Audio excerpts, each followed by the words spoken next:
నమస్కారం. మేము విజయ్ కుమార్ కంట. కేంద్ర ప్రభుత్వం అనుసరిస్తున్నటువంటి విద్యా విధానంలో అనుసరిస్తున్నటువంటి ఒక పద్ధతి దశాబ్ద కాలంగా అభాసుపాలవటమే కాకుండా వైద్య విద్యార్థుల పాలిటి శాపంగా మారి తల్లిదండ్రులను ఉసిరిపెట్టే అంశంగా మారి అయినప్పుడు కూడా కేంద్రంలో ఏ మాత్రం చలనం ఉండటం. అదే నీట్ పరీక్ష. మొదట వైద్య విద్యార్థుల కోసం, అలాగే ఎంబీబీఎస్ కానీ డెంటల్ కానీ ఇతర వైద్య కోర్సుల్లో ప్రవేశించే వాళ్ళకి ఇప్పుడున్నటువంటి నీట్ విధానాన్ని రద్దు చేసి వచ్చే విద్యా సంవత్సరం నుంచి ఏ రాష్ట్రానికి ఆ రాష్ట్రం ఎంసెట్లు పెట్టుకోవటమో, లేదా మెరిట్ ఆధారంగా, తమిళనాడులో మెరిట్ ఆధారంగా ఇచ్చిన పరిస్థితులు, లేదా ఆ కాలేజీ పరిధిలో జరిగినటువంటి ఎంట్రన్స్లు ద్వారా ఇచ్చినటువంటి పరిస్థితులు గతంలో ఉంటాయి. అట్లాగే ఇవ్వాలనే ఒక కీలక డిమాండ్ని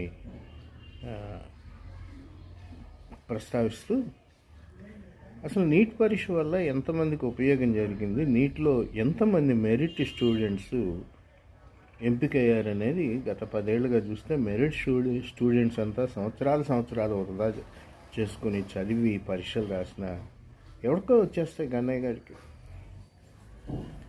డబ్బులు పెట్టి కొనుక్కున్నవాడికి వచ్చేస్తున్నాయి. గత సంవత్సరం నీటిలో మెరిట్ లిస్టు చూపించిన వాళ్ళలో చూస్తే వాడికి మహాత్మా గాంధీ ఎవరో తెలియదు, అంబేద్కర్ ఎవరో తెలియదు, ఆఖరిగా మన దేశ ప్రధాని నరేంద్ర మోడీ అనే విషయం కూడా తెలియదు.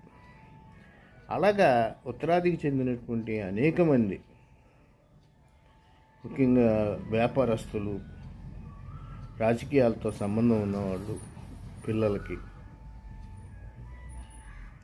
అవి అమ్మేశారు. ఈ ఏడాది కూడా మనకు తెలుసు, నీట్ పరీక్ష పత్రం లీక్ అయి నీట్ పరీక్షను రద్దు చేసి మళ్ళీ మొన్న 21వ తారీఖున నిర్వహించారు. భయంగానే పిల్లలు రాశారు. ప్రధాని సైతం ఏమవుతుందో అని తన ప్రయాణాన్ని ఒక అరగంట వాయిదా వేసుకుని విమానాశ్రయంలో పరీక్షలు ప్రారంభమయ్యే వరకు ఉన్నారనేది సమాచారం. అంటే అంతగా భయపడుతూ, అంతగా నీట్ అస్తవ్యస్తంగా మారిందనే విషయాన్ని ప్రధాని సైతం గుర్తించినప్పుడు నీట్ పరీక్షా విధానం ఎందుకు?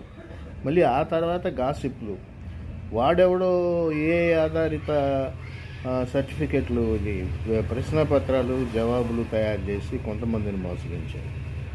ఇంత ఆర్థిక అరాచకత్వానికి నిలయంగా మారినటువంటి నీటిని వచ్చే విద్యా సంవత్సరం నుంచి రద్దు చేయటం మంచిదన్నది నా వ్యక్తిగత అభిప్రాయం, అనేక మంది తల్లిదండ్రుల అభిప్రాయం కూడా.